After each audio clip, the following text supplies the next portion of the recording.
You are listening to BlockchainAsia podcast hosted by Coco. She brings to you illuminating and inspiring thought leaders from Asia's blockchain and crypto ecosystem. This is the go-to show to understand Asia's impact on the innovation and uncover market opportunities. If you like the show, subscribe to it and tell your friends. Also subscribe to newsletter BlockchainAsia at Substack to stay informed. In this episode of BlockchainAsia, I'm pleased to welcome Leo Wang as my guest. Leo is head of capital markets and senior director of investor relations of Canaan, a publicly traded company on NASDAQ. Let me get the housekeeping out of the way first. The discussion is intended for educational and informational purposes only and does not constitute investment advice. The speaker's views and opinions are their own. Leo, it's great that you can join me in this conversation. I want to start with you. Briefly tell us about yourself. Coco, thank you so much for the invitation. It's great to be here. I joined Canaan in October 2021. I'm based in San Francisco Bay Area. My title is the head of capital markets practices, which means I constantly advise our management on our capital market strategies and try to fit those strategies into what the company needs to do in terms of business development and financing housekeeping, right? So I execute capital market initiatives, whether it's fundraising, M&A, or simply a strategic partnership with someone in the market or to do some investments. I'm also the senior director on investor relations, which means I do non-deal roadshows, earnings calls, meetings with equity analysts, sometimes media, industry partners. Also, I'm a member of the US team, meaning I help my business teams here in the US, align them with public miners and stakeholders in the industry. And sometimes I use resources from our end to help with the business, whether it's a potential sale of mining rigs or self-mining. I have worked for over 10 years in capital markets and fundraising M&A. I used to work with other public companies and technical startups, capital markets, investment, and fundraisings. Before that, I worked as an international transactional lawyer with Wall Street law firms. I mostly based in Asia, including Hong Kong and China. I worked as a lawyer for over 5 years before I switched my career to capital markets practices. I also hold a Columbia Law School degree and Peking University Law School degrees. So yeah, that's me. You wear multiple hats with Canaan, and great to find out that we are Peking University alumni. Oh, right, yeah. So that's wonderful. I'm curious, how did you decide to join Canaan? Because it's a big transition from an M&A lawyer to a Bitcoin mining company. Mm-hmm. I've always been interested in the Bitcoin crypto industries. Some of my best friends are in the industry, but when I decided to join Canaan, actually I was trying to get back to the United States and reunite with my family. By then, I was working in China, spending a lot of my time traveling domestically, working on investments. I was super, super busy. And it was amidst the period of lockdowns, of COVID in China. That was 2020, 2021. And there was a lot of difficulty for me to get back to the United States. So I couldn't see my kids for almost 2 years. And one day I decided I need to make a change. I need to spend more time with my kids, my family. I need to make a permanent decision. That's when I decided to leave China. Don't get me wrong, I still travel back to Asia and China a lot for my work and sometimes vacations. But back then, I thought I should spend more time with my family. So it was more like a personal decision when I decided to come back to the US. And then I came across a friend who happened to be an important investor of Canaan. And he introduced me to NG, the chairman, CEO of Canaan.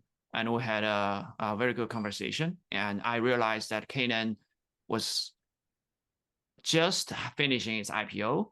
It launched its IPO in November 2019. Unfortunately, that was the beginning of the COVID period. So when the pandemic happened, Canaan hadn't sent anyone to the United States. So I happened to be one of the first troops they sent over to the US so we can have an easier conversation with the US investors and it's back then.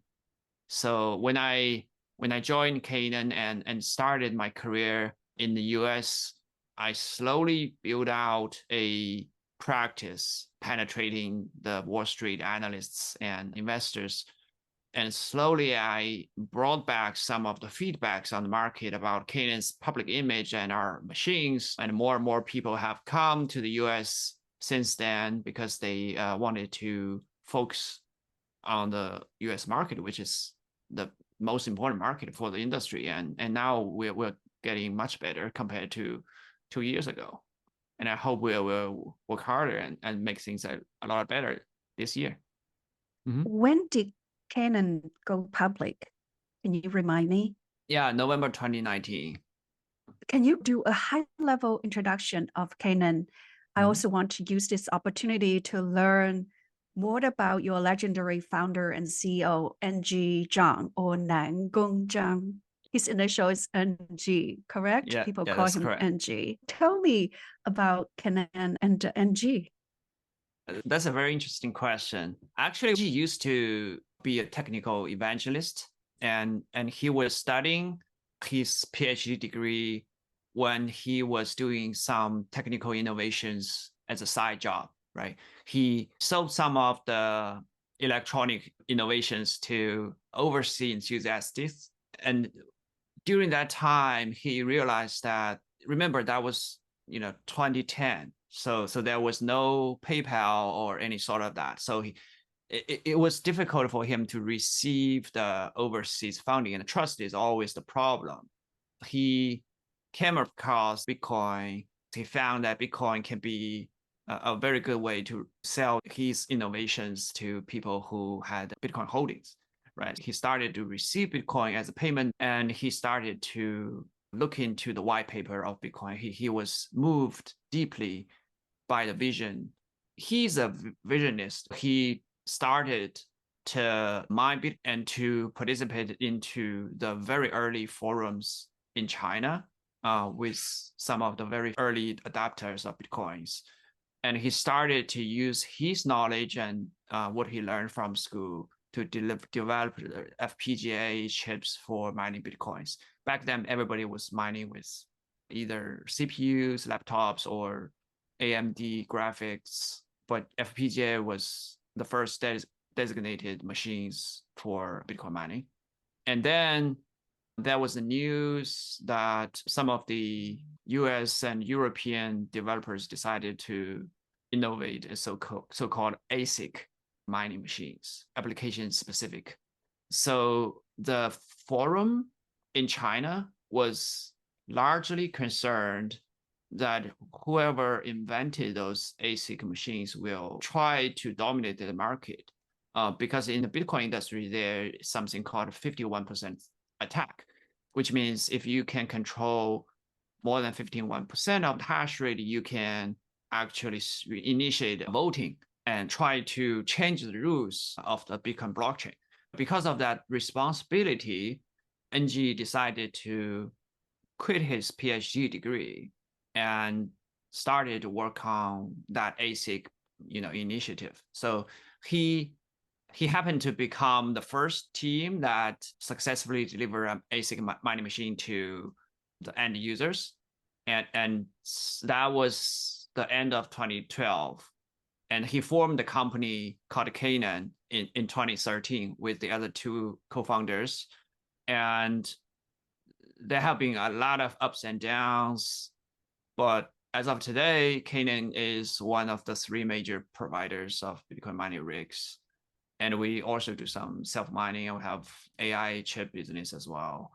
Yeah, if you talk to NG, he will firstly strike you as a very kind and modest people, very good listener. He doesn't force you to accept his ideas. He actually listen to you and try to understand what you have. He's very, very polite. He's one of the most educated, civilized people I ever met. But beside all that, what's shining character merits, it's his unselfishness.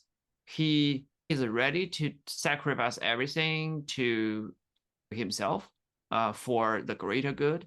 I think this is very important in this industry because you have to do the right thing. And sometimes it's very difficult to do the right thing. Also, it's very difficult to strike through with the persistence because sometimes it's really, really hard. I think that's very important because he doesn't care too much about money or personal gains. And let's get back to 10 years ago when he started doing this. He started as a very passionate social experiment. There are a couple of things I try to understand better about him. In the beginning, when he was working on ASIC machine, he was still a PhD student, but he decided to drop out and to focus on building the machine, correct? Well, actually, he tried to pause the PhD degree and did that venture and get back to finish the degree, but the university didn't allow that. So he had to make a very hard choice, and he decided to choose that venture. That's a very tough decision because it's still Yes. an unknown territory, and he just stepped in and he decided to devote himself to this venture. Did the ASIC machine that was introduced in the West, did that machine go through? Oh, you mean the first venture by Butterfly Labs? Correct. I only know this as far as you know. Butterfly Labs raised a ton of money through pre-sale of ASIC mining machines. But when they delivered the machines that were a lot later than they had promised, which means when you receive those machines are not usable. Canaan and other manufacturers have already pushed through a lot of development in R&D. So your machines was like the last age, machines, and they're not efficient enough to be even participate in the game. So I think all their customers lost a lot of money. Some never received their machines. Some received the machines but not usable. Some of them were still, you can still see them in the Bitcoin museum as a souvenir. What happened was like FT stepped in because they thought it could be a fraud and basically shut down that business. It's a testimony about how difficult it is to research an ASIC chip. These are all very smart people. As of today, young entrepreneurs, engineers try this out. It's just very, very difficult. Today, it has more challenges, even more difficult than 10 years ago. I would consider NG is an OG of Bitcoin because he learned about Bitcoin in such an early day. And then he launched the ASIC machine end of 20, and he launched Canaan in 2013. And then the company went IPO in 2019. What a journey. My next question I want to ask you would be a tough one. It's a wonderful journey for Canaan to get to where it is today. From the 2023 financials, I learned that the company's revenue was 211 million compared to 650 million in 2022. So it was a big decrease in terms of revenue. What challenges are facing Canaan these days and strategies that your company are implementing to do better in 2024 and years onward? That's a very interesting question. I'm saying this interesting because this industry has a lot of lead time. The revenues on the books are not sometimes reflecting the actual performance of the company.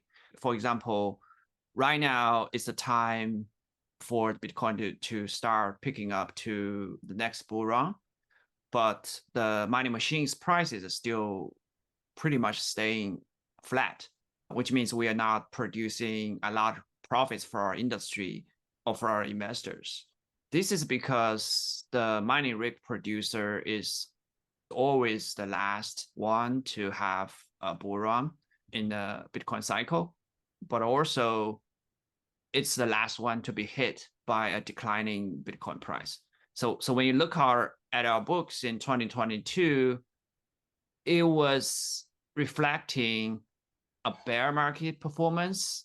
But because a lot of the orders of the machines were placed in 2021 and they were delivered in 2022, so the revenue still reflect that on the books. That is a technical question. Other than that, you asked what are the difficulties we may have come across in this industry. I think as of today, the research and development of ASIC chips in advanced node semiconductor processing node is largely navigating uncharted waters, right? You can't be 100% certain when you invest into a certain advanced nodes. When you decided to work with your foundry partner on a new node, you can never be 100% sure that tape out will be successful. So strategically, I think the first thing we need to do is to look more carefully before we decided to invest, and always keep our balance sheet healthy. We have to pay attention to the inventories, pay attention to our cash positions, and always have some buffer in terms of running the company. So that is on the uncertainty of R&D side. The other challenge I have witnessed is the imbalance between demand and supply.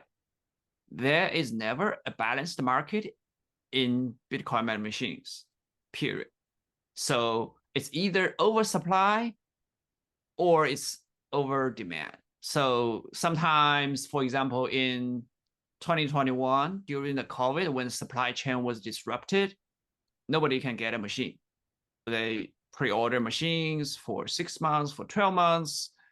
And the mining rigs manufacturers were having difficulty finding chips as well.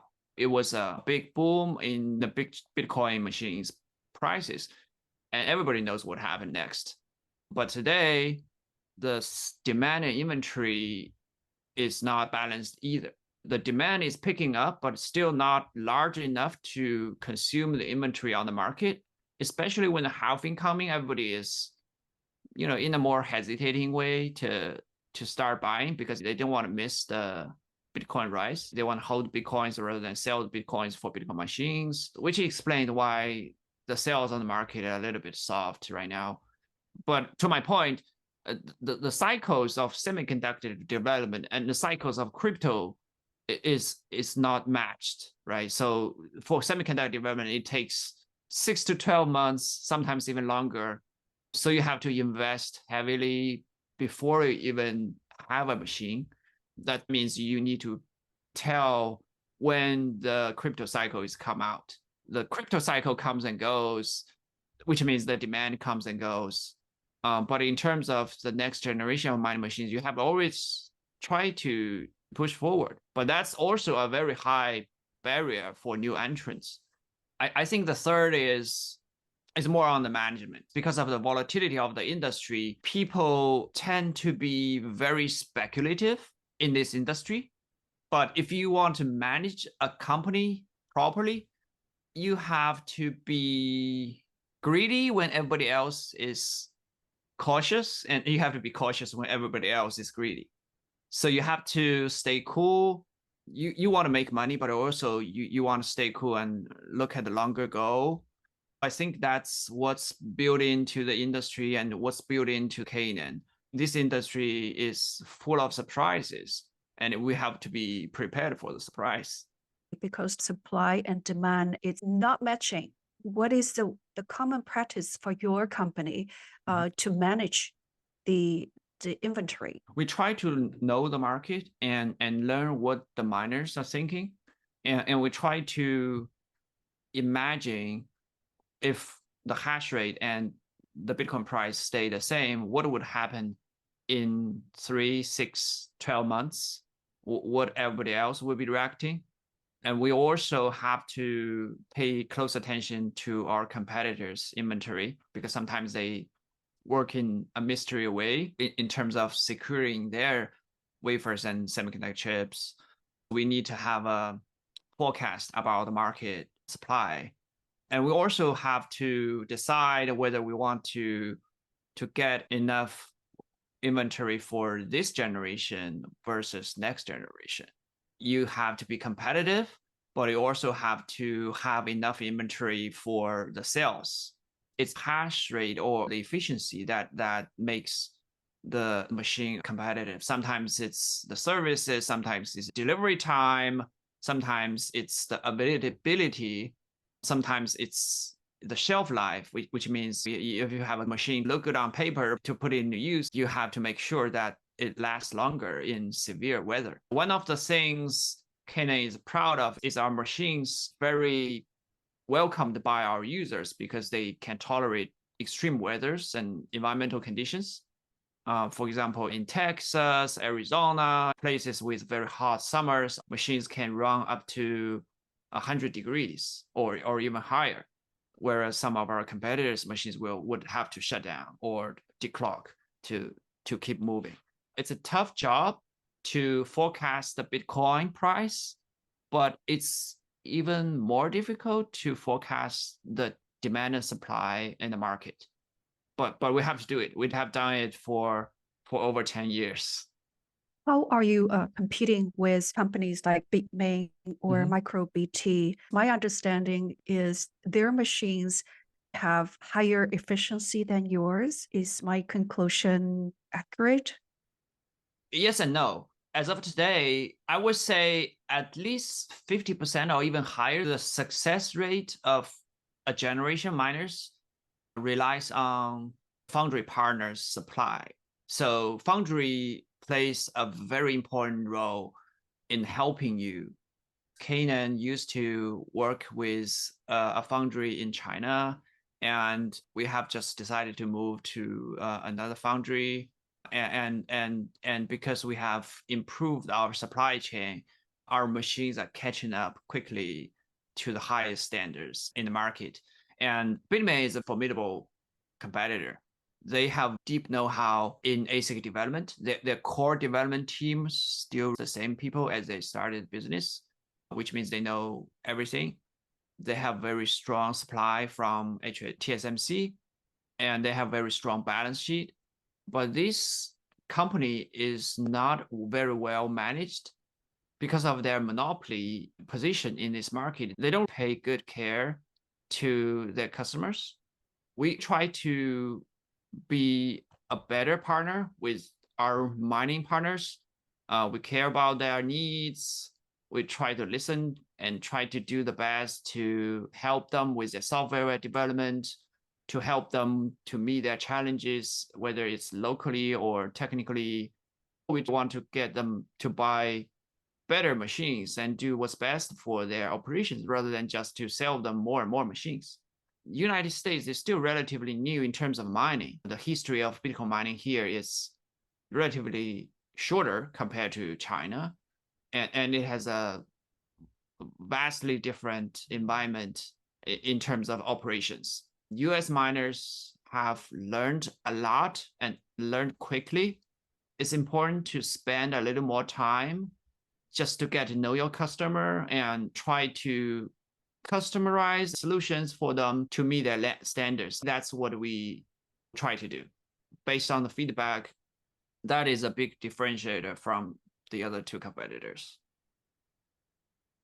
In terms of customers that you serve, comparing with Bitmain's customers, any difference in terms of customer profile and geographics? Okay, three companies have different profiles. Canaan is a public company. We're pretty transparent in terms of our customers.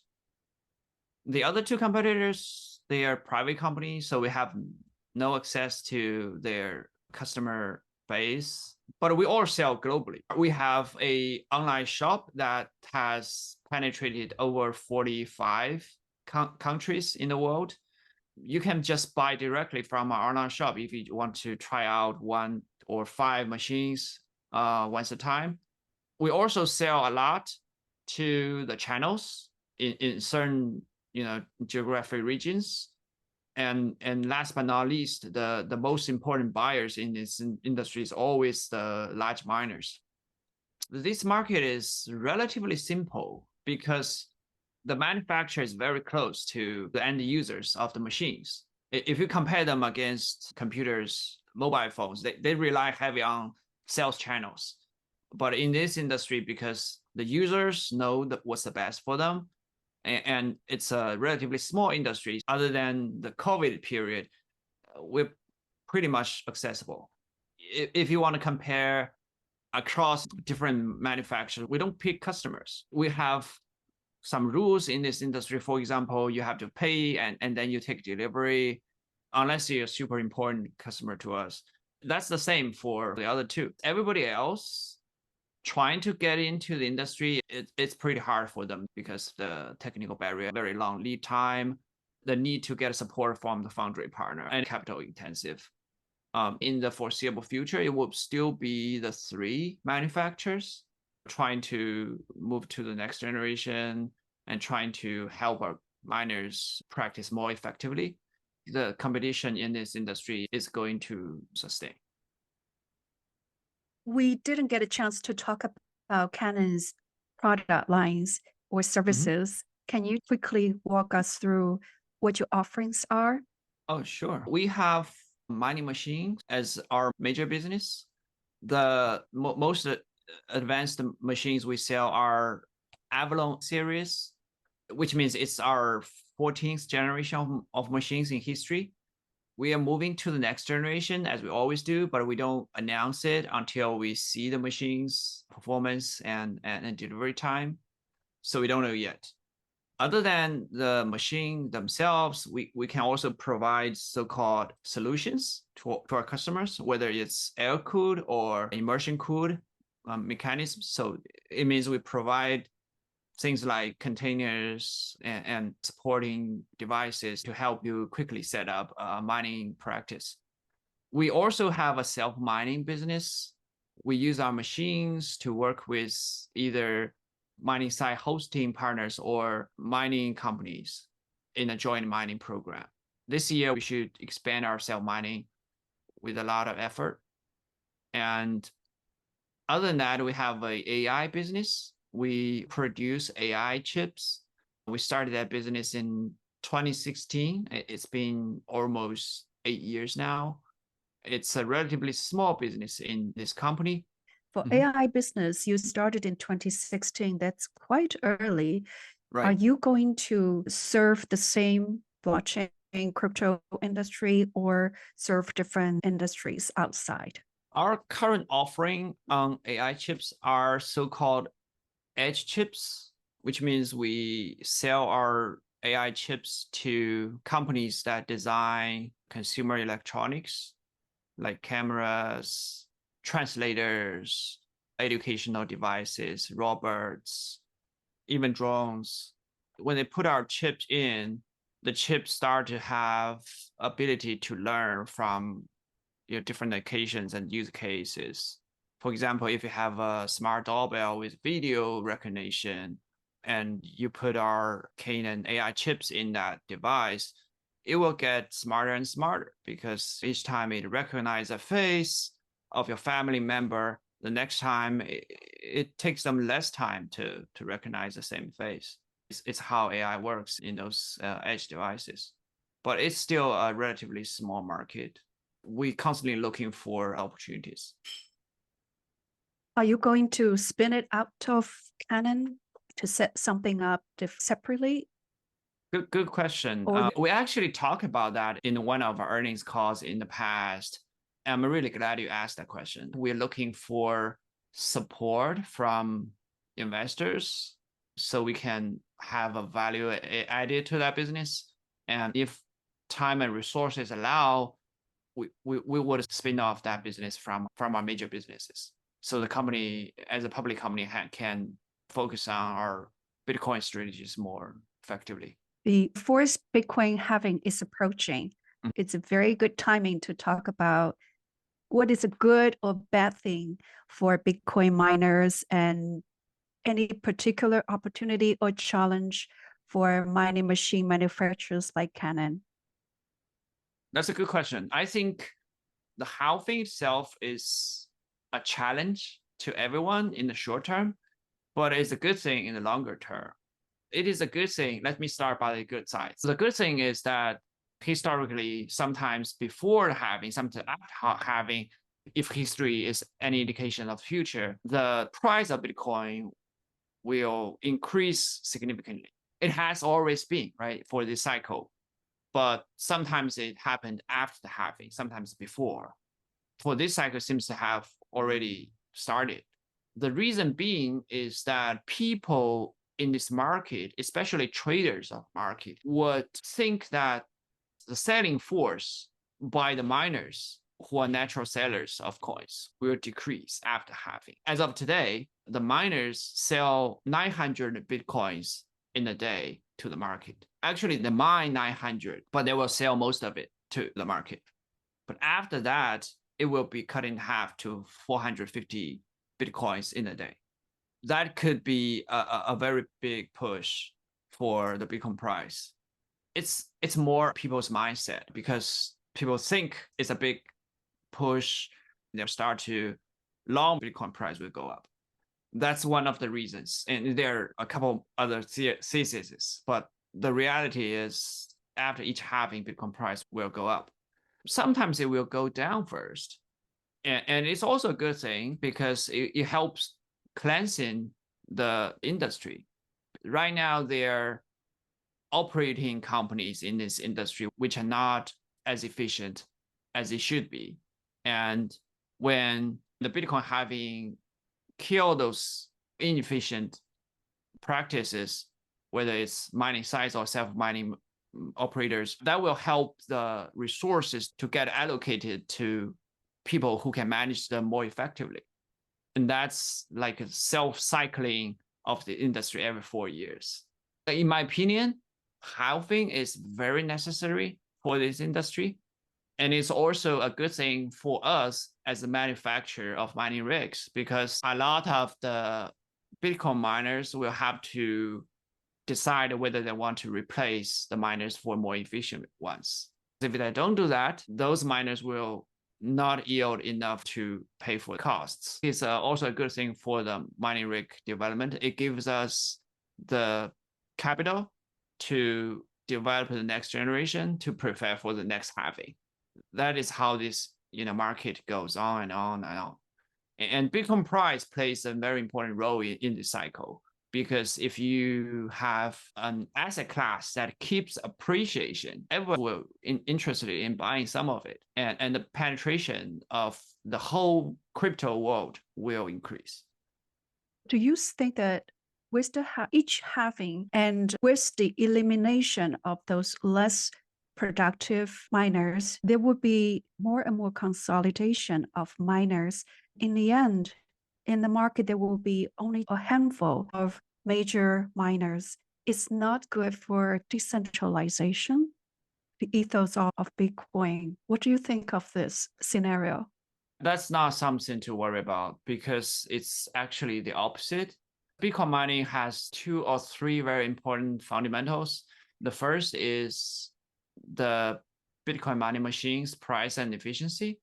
The second is the power rate and stability. And third is the access to capital and cost of capital. Everything else the same. Each halving is actually driving people out of the excessive, expensive power mining sites. So if you have a mining site that has very low but stable power rate, that's great. You're gonna survive.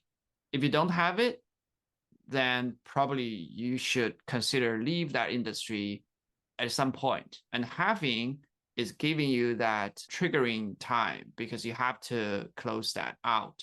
But that doesn't necessarily mean that bigger miners will have an advantage over the smaller miners. Actually, it's the other way around, because some of the most effective, inexpensive power rate are located across the globe, especially in countries with less development. That's the interesting part of Bitcoin mining. It is a pursuit for cheaper power all the time. United States happen to have some of the most inexpensive power rate in the world. That is one of the reasons why America has become one of the largest places for Bitcoin mining. But there are other places that have very cheap power. So it's actually naturally decentralized. Let's say you have, for example, the Middle East, royal families, or state-owned companies in Southeast Asia. They have access to capital and they have very cheap power, sometimes even free power. They can quickly jump into this industry and starting a Bitcoin mining practice, and they can be more efficient as anyone else.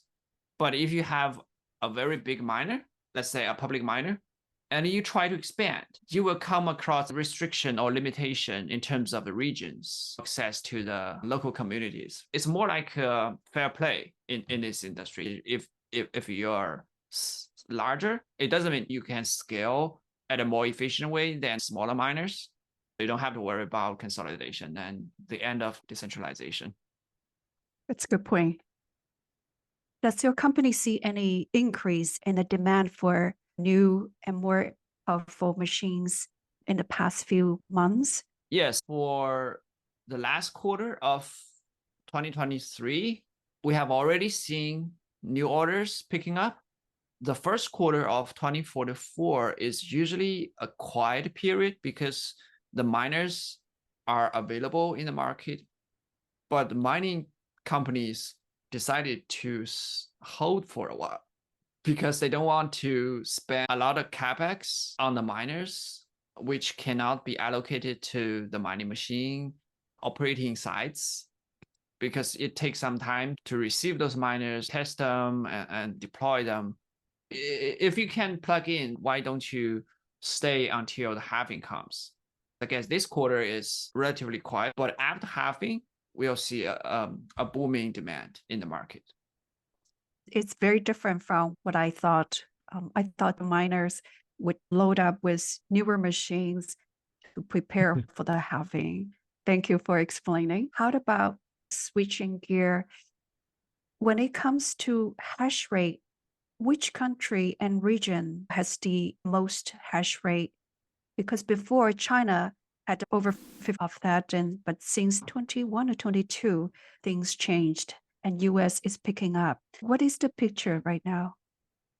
The US remains to be the largest miner in the world. And there are some new regions that start to mine. Africa, Southeast Asia, quickly coming up. China is picking up a little bit. China still has about 15% of the network hash rate. Traditionally important Middle Asia, East Europe region is affected by the war, but it's still very important places for mining. South America is pretty flat in terms of the network hash rate contribution. 5-6 years ago, Europe used to be a very important places for mining. But with all this environmental protection initiative in Europe, Bitcoin mining has been a little bit slow in Europe. They have very cheap power. Maybe someday they'll come back. I'm surprised there is still 15% of hash rate in China. How come miners can still operate? Well, technically, Chinese government never banned it. Chinese government only said there are two things you can do. You cannot use subsidized power rate to mine Bitcoin, because Bitcoin industry is not a good industry from the regulatory perspective, which basically means you cannot mine. If you mine with a very high power rate, what's the point? The second thing you cannot do is to regularly convert cryptocurrencies into fiat currency, which is Chinese yuan. That will be a criminal act. That is difficult for miners because miners constantly sell their crypto to Chinese yuan. In some regions in China, people still have a way around it. Especially people start to realize that Bitcoin mining is contributing to the local power grid and to the generators, and also contributing to the local jobs and taxes. So it's a relatively healthy practice for the local economy. That's why some of the mining activities have been revived. but we don't know where they are. Understood. It's always a mystery over there. A company like Canaan, your business is capital intensive. As head of capital markets in the US, how do you find the capital market at this moment? Is it easy to raise money? Can you shed some light on your observations of US capital market and also Wall Street's reaction to a mining machine company like Canaan, especially an Asian one? In my opinion, the capital market is a very fair playground. What works is the price and associated risks. Cryptocurrency industry is always a very risky industry. If you associate with geographic, political risks and uncertainties in terms of demand, that will have a big burden on the companies. It's not you are an Asian-based company, we don't buy you. There is plenty of capital in the market who looks for a better play to get a return. And Canaan is attractive because our valuation is relatively low because of a number of factors, including the industrial factor and also including the trading activities on the stock. But again, it is fair. You have to learn from the market, embrace the market principles, transparent disclosures in company. It's always friendly because there are huge trading volumes that enable you to conduct fundraising activities. It is important for the company to be a more efficient capital allocator, like development for the next generations, like do some very quality self-mining programs. And we always learn from our lessons. Like, let's not forget that Canaan just moved its headquarters to Singapore from China a year ago. And we just changed our image and started international businesses 2 years ago. We're getting there. It's such a wonderful conversation. I really enjoyed it. I hope that you can come back next time and share more progress in Canaan. Talk to you next time. Thank you.